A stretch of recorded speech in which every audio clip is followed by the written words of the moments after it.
Cinco historias cortas de terror. Número 1. La casa donde los pianos tocan solos. Se sabe que los antiguos dueños de esta casa vivieron a finales del siglo XIX. Tenían una hija a la que le gustaba mucho tocar el piano durante el día, y en verdad que era habilidosa. Todavía no se sabe con certeza la causa de su muerte, pero esto causó un gran pesar a los padres, sobre todo porque todavía era una niña. Los moradores de la casa siempre escuchaban unos ruidos extraños como si fueran pasos, procedentes de los cuartos interiores. Parecería como caminaran y saltaran siempre en dirección a la sala. En este lugar se encontraban los pianos de la residencia, 2 de estudio y 1 de cola. Y asegura la leyenda que se trata de manos infantiles, las que producen unas hermosas notas que se oyen en todo el barrio, embelesando a los vecinos que ya conocen al lugar como la casa donde los pianos tocan solos. Número 2. El fantasma indefenso. Lidia era una niña que habitaba en el campo con su mamá. Tenía 10 años y no asistía a la escuela debido a la pobreza extrema en la que vivía. Entre sus labores se encontraban cosechar maíz, vender algunos frutos en el pueblo y la más difícil, hacerse cargo de sus hermanitos. Su madre, aunque también trabajaba, gustaba de divertirse en las cantinas, por lo que diariamente llevaba a hombres a su humilde vivienda. Pero un buen día, un señor mal encarado llegó para quedarse. Se instaló y pidió ser atendido como el hombre de la casa. A Lidia no le quedó de otra que servirlo, pues no quería ser golpeada como su madre. Había pasado casi un mes y el hombre no tenía pensado marcharse. Lidia pensó que esta vez su madre se quedaría con él. Esta situación no era del agrado de la hija mayor, pues los adultos se emborrachaban a diario y los hijitos cada vez padecían más hambre, por lo que Lidia se vio obligada a pedir limosna. Una tarde la niña obtuvo el suficiente dinero para llevar a los pequeños un poco de comida. Muy alegre cruzó los matorrales para llegar a su casa. En el interior, su madre y su padrastro se divertían bebiendo tequila. Al percatarse de la llegada de Lidia, se dirigió hasta el patio donde la niña había reunido a sus hermanos para darles de comer. Enfurecido por esta acción, el hombre arrebató las tortillas y el pollo. Azotó a los pequeños ante la mirada indiferente de la madre, lo que ocasionó que Lidia se abalanzara contra él para evitar que siguiera golpeando a sus hermanos. El padrastro no medía su fuerza, iba a los efectos del alcohol, tomó a Lidia por el cabello y estrelló su cabeza contra una piedra. Lidia murió al instante. Transcurrieron algunos meses. El hombre y la madre seguían juntos, pero los remordimientos no los dejaban vivir en paz. Decidieron mudarse a la capital, a donde nadie los conociera, pues constantemente los niños decían que veían y platicaban con Lidia. Atemorizados porque el espíritu de la niña se les aparecía para cobrar venganza, huyeron antes de lo planeado. De tal forma que Lidia no tuvo tiempo para hacer pagar al hombre el crimen que había cometido. Debido a las deudas de la madre, su casa fue vendida. Unos forasteros se hicieron cargo de las milpas de maíz, derribaron la humilde vivienda y construyeron una casa más grande, aunque carecían de los servicios básicos. Cuenta la leyenda que el alma de Lidia continúa penando en el lugar, pues su corta edad no le permitió entender que alguien le había quitado la vida. Es por ello que aparece para pedir limosna o un poco de agua para sus hermanitos. Lidia vaga como un fantasma indefenso que no ha podido descansar en paz porque todavía no se ha dado cuenta que ya falleció. Número 3. Cuento de un chaneque. Un anciano y su nieto habitaban en un rancho. En los alrededores vivía un chaneque que le robaba la comida cuando salían de casa. Un día, la abuela fue a cortar hierbas y cuando regresó ya no encontró a su nieto. Le preguntó al chaneque si lo había visto y éste le contestó: Por ahí vi que se fue. La abuela buscó y buscó al niño y no lo encontró. ¿Qué le pasaría?, se preguntó. ¿Se lo comería el chaneque? Fue al pueblo a avisarle al papá del niño y juntos regresaron al rancho. Todavía andaba por ahí el chaneque. «Ayúdanos a recoger la leña», le dijeron, «y la pones cerca de la casa». Al anochecer todos se fueron a dormir. El chaneque se estiró las orejas y se le hicieron tan largas que una la dobló para utilizarla como almohada y con la otra se tapó. Cuando la abuela vio que el chaneque dormía, encendió la leña y huyó con su hijo. ¡Me estoy quemando! ¡Me estoy quemando! Gritó el chaneque. ¡Me quemo arriba! ¡Me quemo abajo! ¡Me estoy quemando! La abuela y su hijo se escondieron en la copa de un árbol. Cuando los otros chaneques oyeron las quejas de su compañero, vinieron corriendo, recogieron las cenizas del chaneque quemado, se las comieron y así revivió el chaneque. La abuela y su hijo se fueron del pueblo y nunca regresaron al rancho. Número 4. Una extraña aparición. En los límites de Puebla, a unos kilómetros de la Ciudad de México, los lugareños de varios poblados que se encuentran en esta zona narran un caso espeluznante, el cual es muy similar a las apariciones del charro negro, con la curiosa característica de que en este caso es una mujer la que se aparece. Pedro Durán es originario de Teciutlán, Puebla, y frecuenta muchas veces el lugar donde vivió en su niñez. Tiene muchos amigos que son campesinos y que se cuentan infinidad de historias y leyendas de este tipo. Algunas parecen ser ciertas. Juan es un buen amigo de Pedro y es un campesino que conoce bien todos los alrededores, ya que cuando era joven también se dedicaba a cazar animales para venderlos. Juan ha conocido a los familiares de aquellos que han querido presumir de mucha valentía y han muerto en el más completo de los misterios. Él nos cuenta que en una ocasión en que dos hombres caminaban por una solitaria vereda, sucedió algo inexplicable.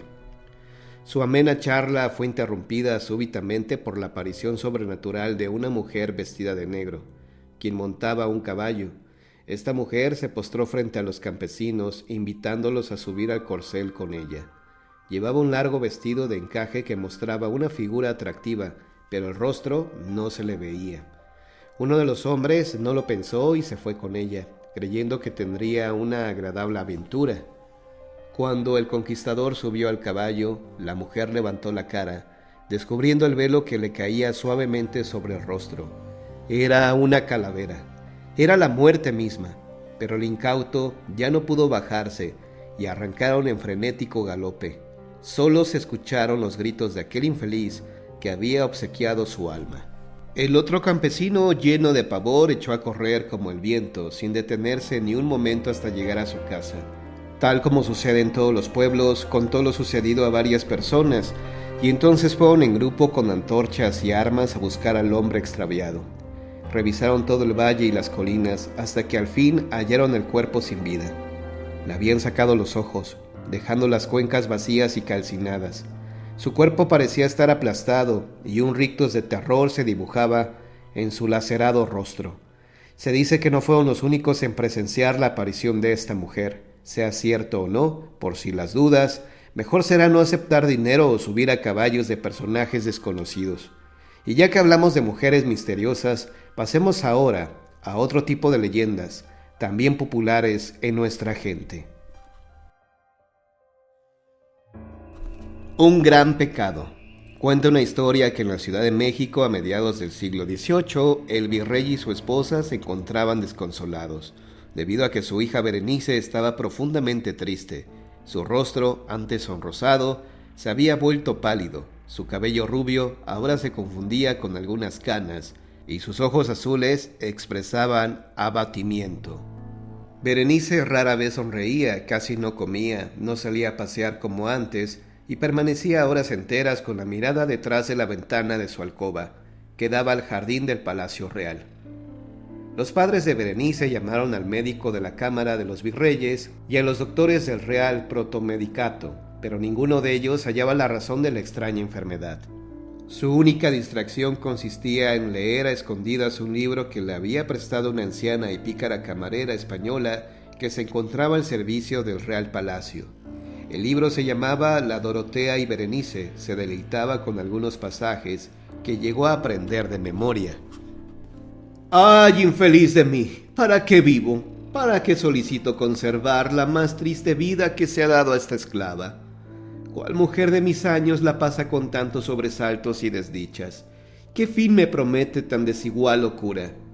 Transcurrían los días y Berenice no mejoraba. El médico de la cámara aumentó las visitas. Casi todos los días le tomaba el pulso, la hacía enseñar la lengua, auscultaba el estómago y el brazo, la hacía abrir grandes los ojos. En una ocasión, la hija del virrey, no obstante los acertados exámenes y consuelos del doctor, que le aseguraban mejoría, se encontraba más taciturna que en otras ocasiones. «Tengo delirios y mucha sed. Sudo mucho por las noches». El médico de cámara de los virreyes y los doctores del Real Protomedicato discutían en vano. Nadie sabía lo que le acontecía a Berenice. Hubo quien diagnosticó tiricia, otros tuberculosis, unos más que locura mansa, pero todos coincidieron con que la muchacha moriría sin remedio. El virrey y la virreina hicieron llamar a un sacerdote para que su hija se confesara, pero la angustia de todos creció, ya que la muchacha no quería hacerlo. Nada parecía convencerla. Pasaron los meses, y Berenice, cada vez más seca y triste, fue vista cierto día por el capellán, quien de manera persuasiva obligó a la melancólica y afligida pecadora a confesarse, y el gran pecado, raíz y motivo de la tristeza y melancolía de la señorita, salió por fin de la oscuridad, haciendo temblar al capellán, al virrey, a la virreina, a las damas y pajes de la corte, y por último a las dueñas y beatas, que persignándose salieron a toda prisa por los corredores del Real Palacio y se dedicaron a difundir la tremenda noticia. La hija del excelentísimo señor virrey de la Nueva España estaba poseída por Satanás. Al poco tiempo de confesarse, el color sonrosado de Berenice tiñó el blanco de su rostro, las canas que tenían desaparecieron y en sus ojos azules se reflejó un gran regocijo. El capellán absolvió a Berenice del gran pecado. Meses después, Berenice contrajo nupcias con un humilde joven jardinero del Real Palacio, Juanillo, un negro hijo de un esclavo.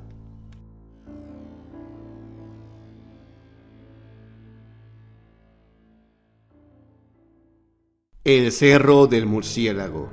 Cuenta la leyenda que en un cerro ubicado en Sinacantepec habita un murciélago maldito.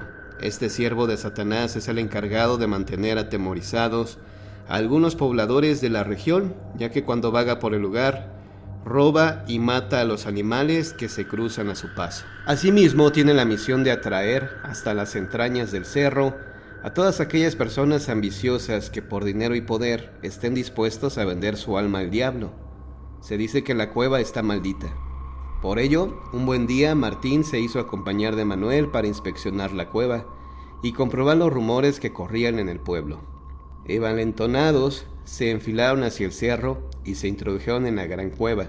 El temor que los embarga poco a poco fue desapareciendo a consecuencia de las maravillas que tenían ante sus ojos. Luego de caminar por un túnel, descubrieron que al final de este había una pequeña ciudad en la que se observaban tabernas, comercios, jardines y hermosas mujeres.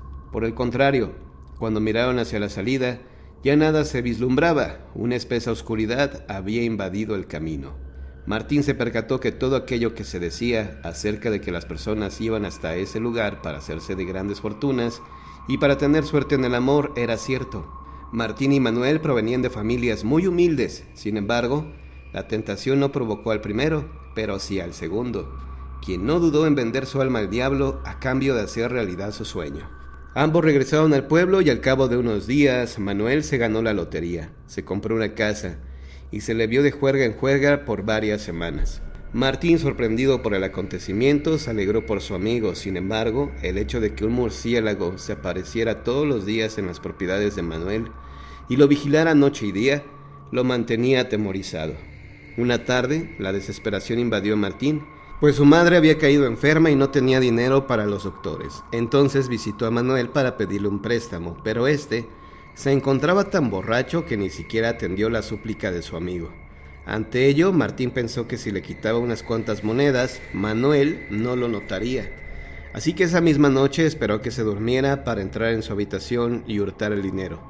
Martín logró su objetivo y se marchó a su casa. Los remordimientos no lo dejaron dormir, por lo que al día siguiente acudió a primera hora a la iglesia para confesar al sacerdote su pecado. El padre lo absolvió de su culpa, pero le dijo que tenía que regresar el dinero. Apenado, Martín le mostró el pequeño envoltorio donde llevaba las monedas. Cuando se disponía a retirarse del recinto, el paquete se le cayó. Sorprendido, descubrió que aquellas se habían convertido en piedra. Cuenta la leyenda que Manuel murió a los pocos días de causas inexplicables. A partir de ese momento, el murciélago dejó de rondar la ciudad. Por ello, cada vez que se aparece este animal en los alrededores de Sinancantepec, se dice que alguien morirá, porque el diablo viene por las almas de aquellos desdichados que se las vendieron a cambio de favores concedidos. Los espíritus de estos infelices irán a penar al interior del Cerro del Murciélago. El agujero del diablo. Noche tras noche, los seminaristas del convento de San Francisco sienten la presencia de un ser que no es bien recibido en sus habitaciones. Disfrazado para la ocasión, cuentan que el diablo se hace presente en forma de una hermosa mujer que busca alejar a los futuros padres de su vocación. Una de las leyendas que se cuentan dentro del convento narra cómo uno de los aprendices fue seducido por la mujer y que cedió ante sus encantos al dejarle entrar en su habitación, la cual quedó cerrada durante horas sin que se escucharan las fuerzas que intentaban abrirla para separar el bien del mal. Dicen que al devorar su alma, la bestia salió disparada del cuarto, haciendo un tremendo hoyo en el techo del convento, al cual se le sigue conociendo como el agujero del diablo, en Querétaro.